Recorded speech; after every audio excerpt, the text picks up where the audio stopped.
Hello everyone and welcome to the channel.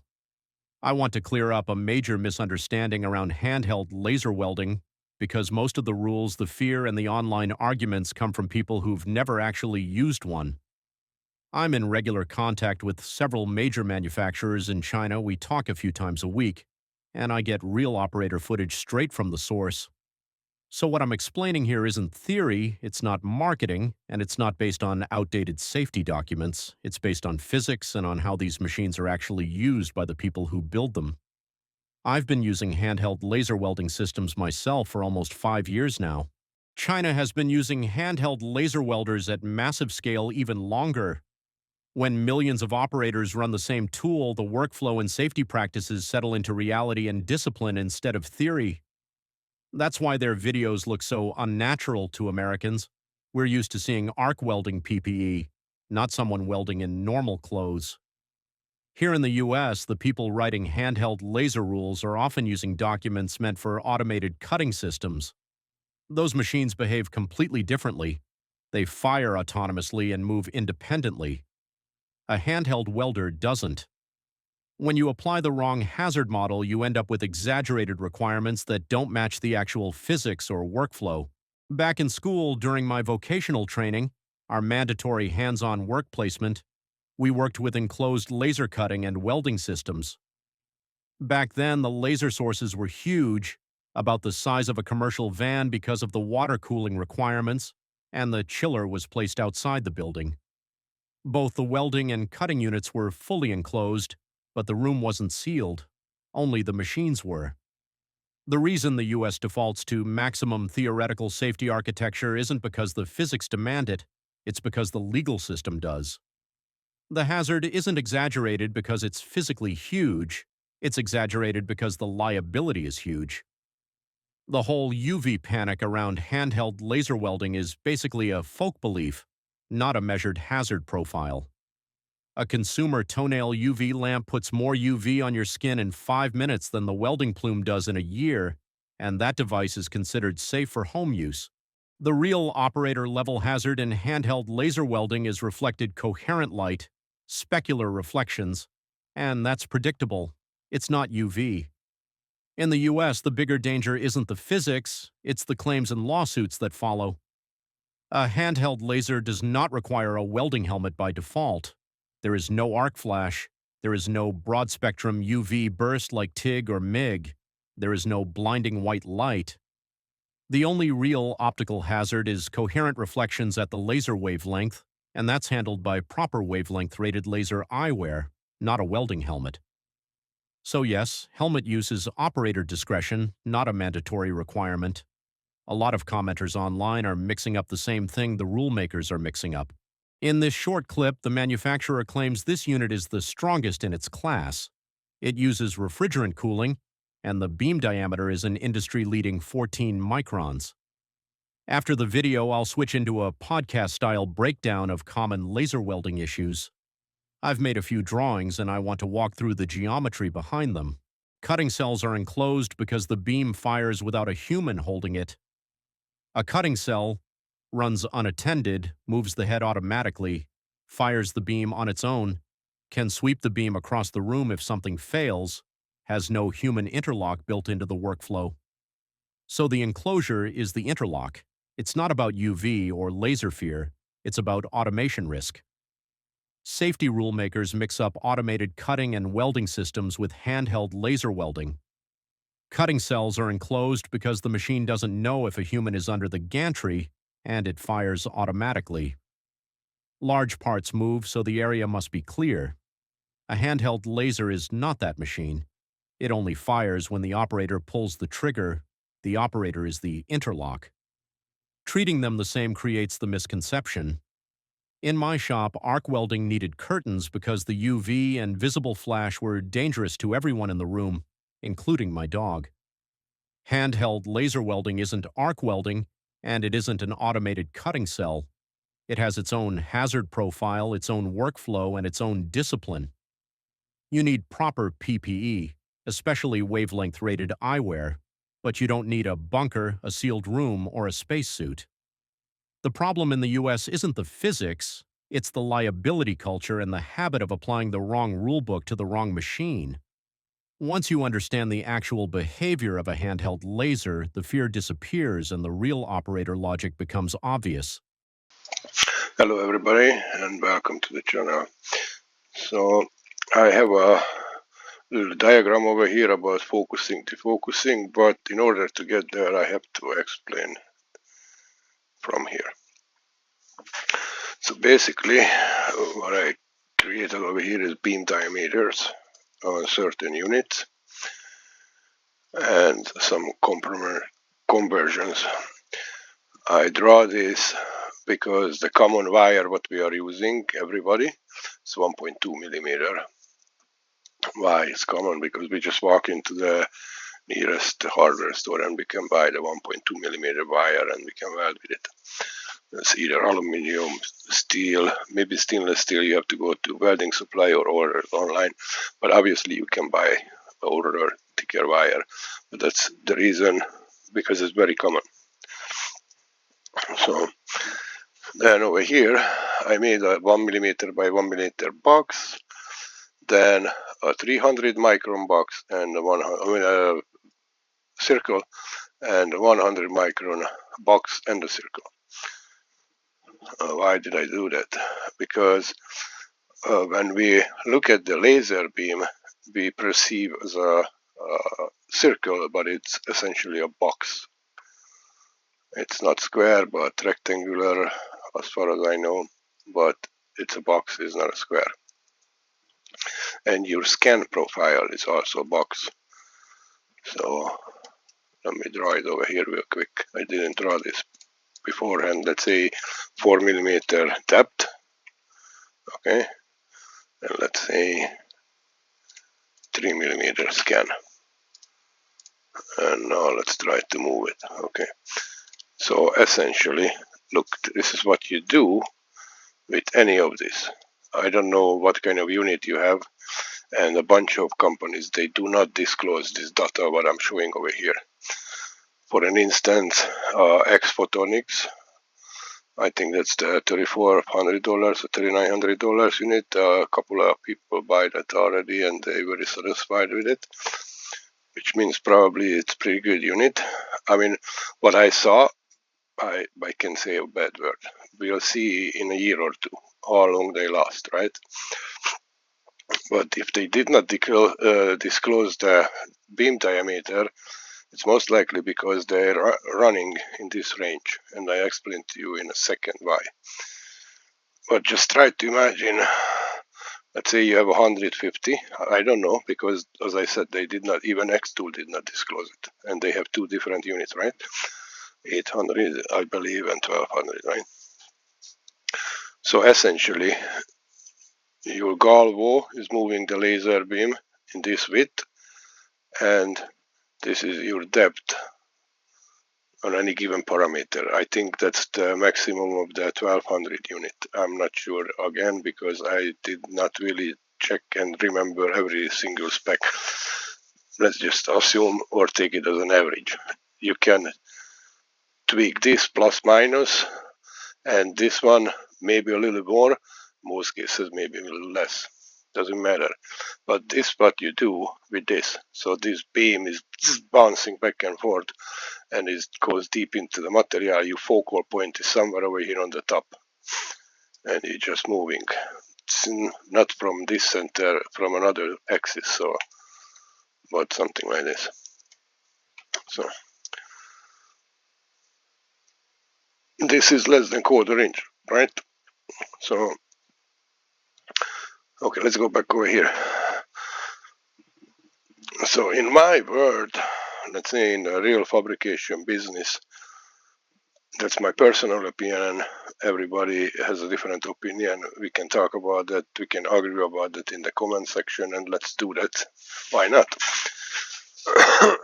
So in my opinion, industrial unit, it's approximately 100 micron or less today. Let's say 5 years ago, it was probably 150, 160 range. And the DIY, it's about 300. That's my personal opinion, and I'm going to tell you in a second why I'm think like that. This I think like that because I know so. It's either this or this. 5 years ago, today. So anything less than 100 micron, it's good, much better, very good, excellent. Anything over, it's not worst, it's different. It doesn't mean it's bad, it's just different. So in essentially, what does it mean? Let's say every single one of them, this 150 micron all the way to 15 micron, and the 100 and the 300, it's every single one of them, let's assume 1200 watt unit. Okay, so there is an equation how to calculate how much energy you deliver with that unit, 1200 watt and 300 micron. So essentially you deliver that kind of energy into this large area, 300. The same energy you deliver on 100 micron into this area. So I don't know if I was clear enough. You deliver the same amount of energy to this large area or this small area compared to this one. Both of them is extremely small, but over here on the screen it's large and this is smaller. You deliver the same amount of energy into this small unit area or this one. Obviously, this is stronger energy delivery per unit area, and that's the main difference when we're talking about beam diameters. Still today the units were used because the industry requires variance in this beam diameter. Let's say one company is specifically working with brass or copper alloys. Those companies gonna order welding units with this range, 300 micron, because it's much more forgiving than, let's say, this guy over here or this one or anything below or even this one. Any of those, much more forgiving. Why does it matter? Because let's say the 100 is going to punch right through on the same energy level and the same setting compared to the 300. Brass and bronze, very sensitive because you'd either destroy the zinc or the tin elements in there if you deliver too much juice on a small surface area. And if you deliver the same amount of power to this surface area, you essentially is already welding. And also the DIY sector doesn't want to weld such a large material. So let's say artist, they're making statues of tin metal and stuff like that. He doesn't need this, and he's gonna have problem with this. It's a little bit more learning curve than this one, but they do not disclose. So X-Photonics and X-Tool did not disclose this number, but the reason I'm thinking this is in the 300 range, because somebody made an experiment. He pulled the factory settings, brass, and he welded the brass like no tomorrow. On IPG, what I have, it's factory 150, well actually I think they said 160 micron. I had a very hard time to figure out the exact settings at the very first time how to weld the brass or bronze. What happened? What happened I represented on my video, and if you watch it you will see the pinholes. So you scan, wobble, and on each corner the laser beam spends a little more time, like microseconds more, but it's just enough to make a pinhole. So it's keep going, bam, punches a hole into the material instead of welding it. That's what happens when you have a smaller beam. Like the 300, in the same case, it would not punch through at the same settings. So that's a difference, major difference. Another major difference is the following. So let's compare the 150 to the 50. The 3 times 50 is 150. Yeah, but we are talking about area. And once we're talking about area, then you have to multiply it. I mean, put it on square. So 3 times 3, it's 9. So basically this little square box fits in this bigger box 9 times. 9 rows, 9 columns, and you got the 9 times. What it means, this unit, which one delivers 50 micron, is 9 times more powerful than this one. So it doesn't mean it's gonna go 9 times deeper, because the depth has a bunch of other variables, like metallurgy, which includes metal density, reflection, refraction, and a bunch of other variables. But in general, let's say this, 50 compared to this is gonna do somewhere in the 1.5 to 2 millimeter range deeper than this one. But once again, it's depending on what type of material you're welding. So let's say 100 micron unit, 25 micron unit. So 4 times 25 is 100, and 1 square is 16. So which means the 25 micron unit delivers 16 times more energy per unit area than this guy. Once again, it doesn't mean it's going to go 16 times deeper, but once again, it's going to give you 1.5 millimeter plus on the top of that. And it goes faster, because since you deliver more energy per unit area, you're creating the clear hole much quicker, so you can weld faster. That's another advantage. And you still keep your depth, the maximum penetration depth. Introduce that little video. It's a miso company from China, and they claim this is the fact. The unit what they showing up in that video, it's the most powerful handheld laser welder in its class right now. I made this 15 just for easy math, but it's 14 micron beam delivery.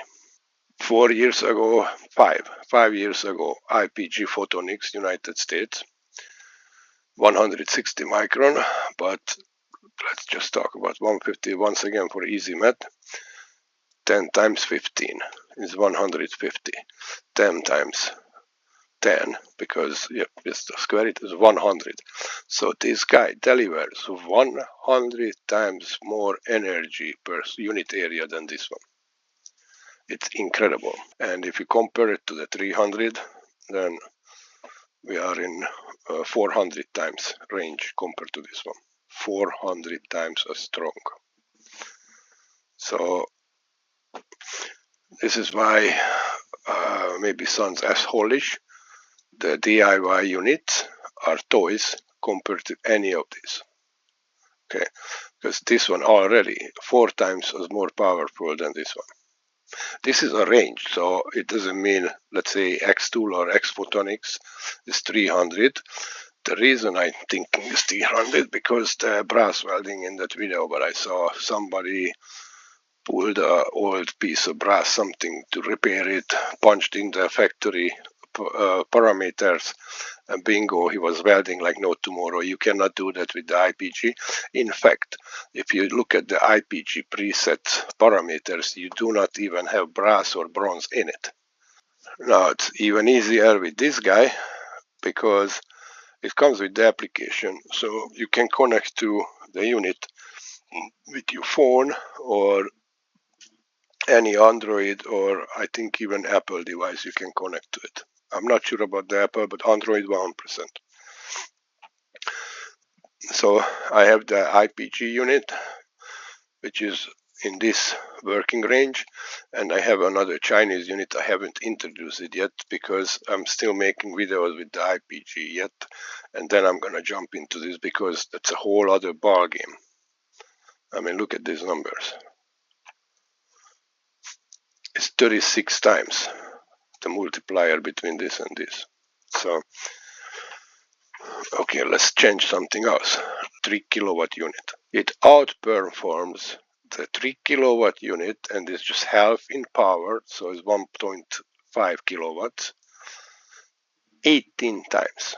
It's 18 times more stronger, this 1500 watt unit, than this 3 kilowatt unit. So that's what these numbers mean. And if we're gonna jump back a little bit to this, brass welding was so easy. So when I wanna do that with my IPG, I have to defocus and I have to tweak the settings so I can weld what you can weld easily with your X tool or the other welding machine.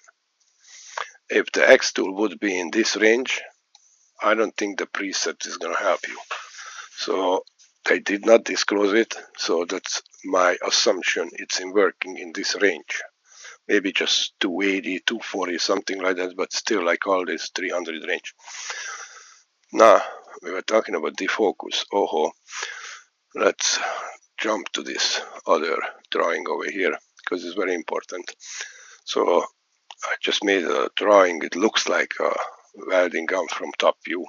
The galvo is somewhere over here in the back. Maybe it's a little bit forward depending on the manufacturer.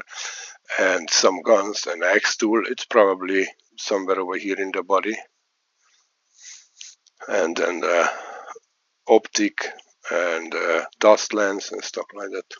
Doesn't matter, it's not really relevant, but relevant on the tube you will see this graduation with numbers. That's very important right now because we were talking about focusing. So let's assume you have your wire feeding apparatus hooked up to your unit. Here is your tip, here is your wire, and touching the material, here is your focal point. Now you're welding. Essentially that's happening. Up to this point, everything, all the laser beams are funneling in. From here, they're spreading out, and that's when you weld. That's what you need. Now, if you remove the wire feeding apparatus from your handheld gun, essentially, this tip is going to touch the material. But with that, this focus point is going to move forward, right? So this distance not going to change from tip to the focal point. If you're welding a thin material, essentially the focal point is going to be outside of your material you want to weld. But this is how the cutting works. What's the difference? Right now, maybe you have 30 liter per minute gas delivery, so you cannot blow away the material you removed with your laser because you removed material. So simply the keyhole is just collapsing behind it. It looks like you are welding, but you are not welding. This is not a good weld. It's a fused material, but a destroyed metal lattice. So you have to look up your manual, and the manual is going to tell you to which little line to move the gun forward to. It has numbers as well. Because if you don't move the gun forward, then the focus point is going to go to the other side. If you move the gun, the tube forward, you're essentially going to touch the material and the focal point is right there. And a lot of people make that mistake. I saw that. I didn't call it out because it would be an extremely large argument on the comment section, and usually when I make a scientific explanation, everybody's jumping on me. What the fuck is this word salad? Those are ignorant people, and I just ignore them.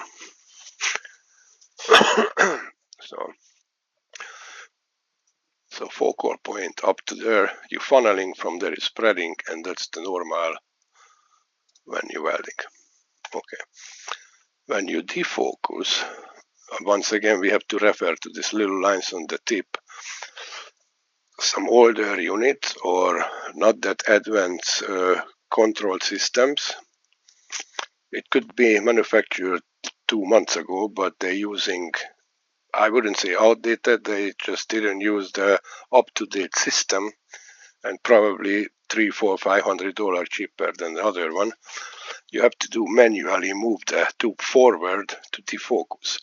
What's happening, basically a focal point getting closer to your tip eventually is gonna be somewhere inside. That's normal. So as far as I know, it was X-Photonics when the guy just punched in the parameters. So, but I'm not sure, maybe it was X-Tool. So the galvo capable to do this, probably 1.5 millimeter, some advanced galvo systems, some cannot. So some you have to do it manually, and let's say you have brass settings. Okay, you punch 3 millimeter brass, and then it's gonna show a little icon to move the tube, and it's gonna tell you the number, and that's what you have to do.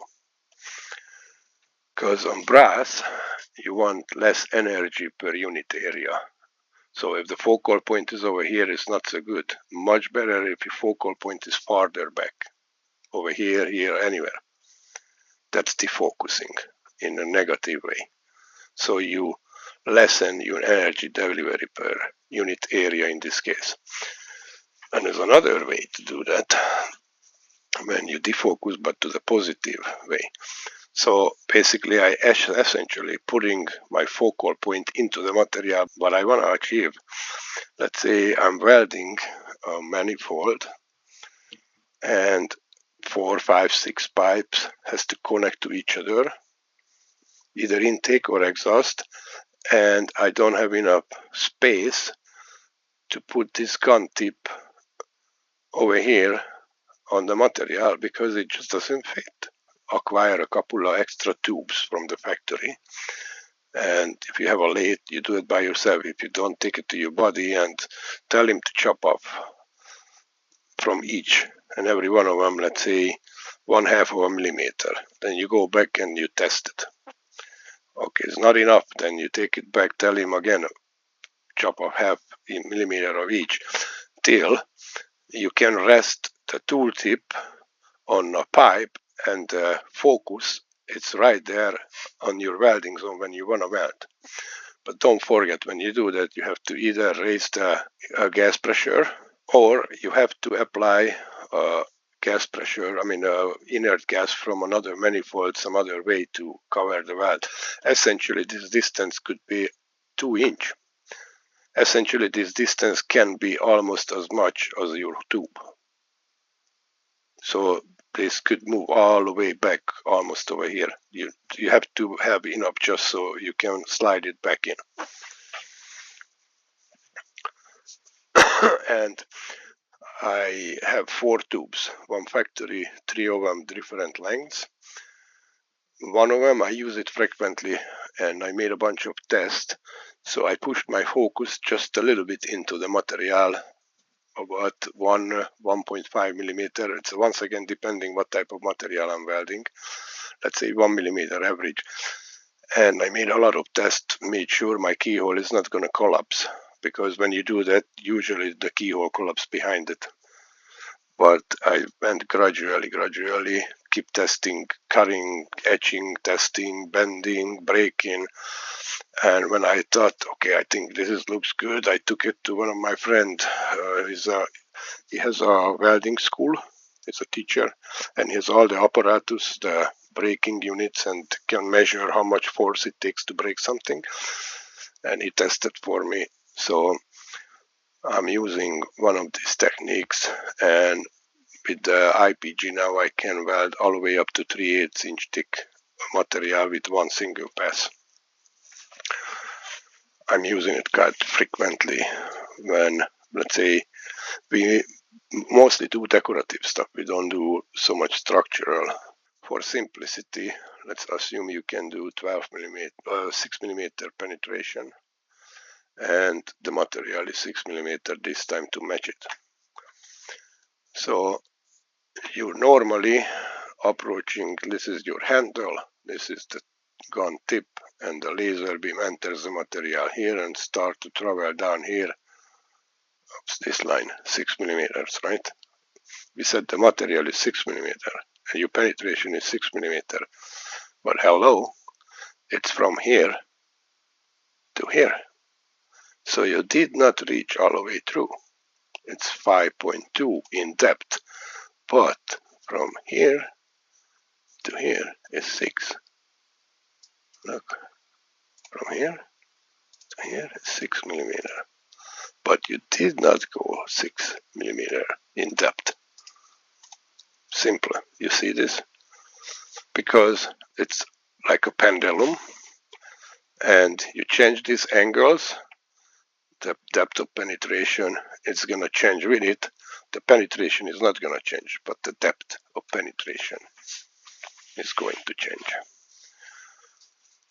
So you still maybe not going to make the 6 millimeter deep one single pass full fusion penetration on a part like this, because you're missing 0.8 millimeter.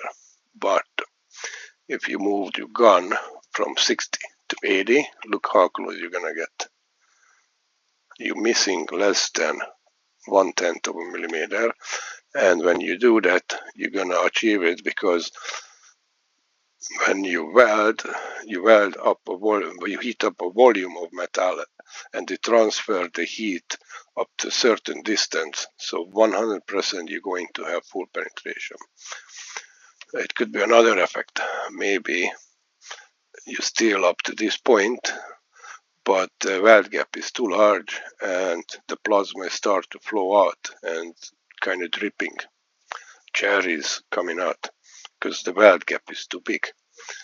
You will notice a gun is kind of stalls. What you could do when you discover the gun doesn't move, you move back to approximate 45.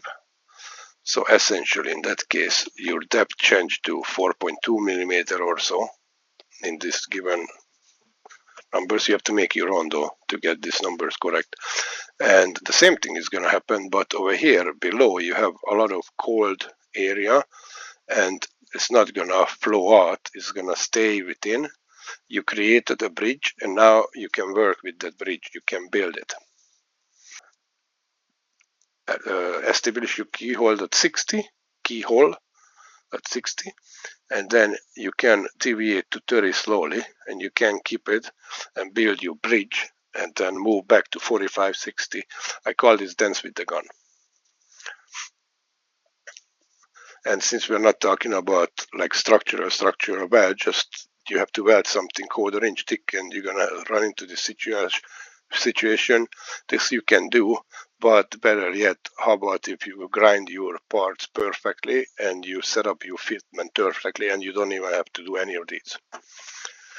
So let's assume 3 millimeter scan material 1/4 inch, and you can penetrate 4 millimeters.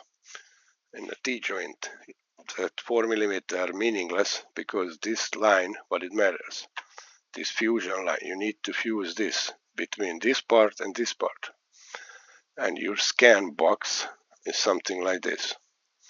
So you scanned into the material up to this point, into the fusion line. You scanned into farther, but the fusion line, it crosses right here, the cross section is here, 2.1 millimeter, right? Once again, you heat up all this, you've created your plasma, it has a large volume, and it is going to affect a small surrounding area. So when after welding you cut your parts and etch it, it's going to look like something like this. I mean, not exactly, just similar to this. Also, I'm going to put some examples from real life over here. And let's say you apply the wire with it, then now you have approximately 3 millimeter maximum penetration depth, but you kind of want to get to the center in order to achieve 100% if you need 100%. But what if you change your angle to 30 degrees? Look, the scan, it's so close to the center line, and once again, since you melted this much material, it has a volume, it's gonna melt the surrounding material maybe up to here, and if you do that from both sides, they crossed each other. Both of them, it's went over to the half line, see? So essentially, if you do this in 30 degree, you can 100% fuse this material. But some smart guy is gonna cut this right away, because how does it work? the incident ray angle and the reflection rays angle always equal, and the lower scan area, which is from the half mark down below, is gonna enter in a very shallow angle and they're gonna reflect. And he's correct. All these represent those lines, shallow angle, this and this. But they reflect and they're gonna hit your part, which is vertical or any other orientation but the similar setup. They're gonna hit this. What happened to this guy? I don't know. I'm gonna remove it. I don't need that. So this comes in shallow, bounces and enters this guy. And from here we could count the 4 millimeter, but it's not gonna do it because it's not gonna be enough energy just from the lower part to go all the way to 4 millimeter. But what it's gonna do is gonna make this line a little bit more fatso. It's gonna be a little bit more from the scanned width. If you cut it and etch it, you will see that's gonna happen. And all these things gonna happen in microseconds, literally. And once you created the plasma, you achieve the full fusion on the parts. Let's go. Maybe did this. Should we talk about the lap joint a little bit? Just a little bit. In my opinion, a lap joint for laser is not the most favorable joint geometry. If this upper part needs to carry extreme amount of load, because the same thing what happened in the T-joint, you scan into the material and a regular 45, maybe this much. With your additional melted metal, maybe you have 2.5, let's round it up. You added wire, maybe you're going to have another 0.9. So we are at 3.4 millimeter. And in theory, when you make something like this, you kind of want to have the same thickness, weld zone as the material thickness, or no more, or maybe 1/16 below if we want to be very. So let's say traditional welding, maybe you go up there here, something like this. Something like that in traditional welding. And all this is gonna become your weld zone, fusion zone, and the fillet is gonna carry this load. And in the laser, you did not do that. If we're talking about the lap joint, I made this too small, so theoretically this upper part is a larger part. So if you do 30, you gonna increase this fusion zone, especially with this other effect as I showed you before. And you can go, so we are, let me just approximate, so it's not exact numbers, so 3.8, almost 3.7 millimeter, and if we have the fillet, it's almost another 0.9 millimeter, see here approximately. So we essentially 4.7, but in my opinion, if this thing has to carry a lot of load, it's still not enough. But it's by design. Whoever designed the part and maybe said, okay, you can laser weld it and it's gonna be enough. As an excavator part, I don't think so. If, let's say it's just a fence, you don't have any problem with either this or that, because essentially you're gonna go around, right? So, but it's not a favorable when it has to carry a lot of weight. That's what I'm trying to say. Let's jump to the very last one real quick. So I saw a bunch of people, they started to make groove welds because they think the machine cannot weld it in one single shot, maybe cannot. But if we need, let the root face over here, I made 1/6 of a millimeter. I mean inch, 1/16, sorry. 1/16 face, because let's say you have a 700 or 800 unit, you put the first bead and it's gonna essentially fuse this, right? But you need to do 24 total if you do this V-groove in a 1/4 inch material. And it's insane, it's crazy. It's just to start with. The whole idea is fucking crazy. What you need to do, simple, 3mm maximum penetration your unit can do. That's more than enough. It's a little bit less than the half zone, right? But you scan into the material 3mm. Since, again, this represents the volume, you're gonna melt and fuse this section. So basically, essentially from here, you're exceeding the half point. And if you repeat it from the other side, there you go, you got 100% fusion with 2 single passes, and you didn't do 24 passes, because I put 24 circles over here, and I'm not sure it's going to be enough to fill up this gap. The guy only did either 1/8 or 3/16 material, but it's just stupid to begin with. I understand you want to test it. Sure, do it. I understand, let's say you don't have any other welding equipment, just laser, and somebody brings over a part 1/2 inch thick, and holy crap, this is the only thing I can come up with. It's gonna work, just defeat the purpose. You can do that with the low powered razor. You can fill it up. It's gonna take a lot of time. So in cases of emergency, you have to do something like this. Sure, of course, but it's not a joint designed for laser welding, period. So that's about it. Damn, it's 40 minutes. So thank you guys for listening to my mumbling. I hope I give you some good advice over here.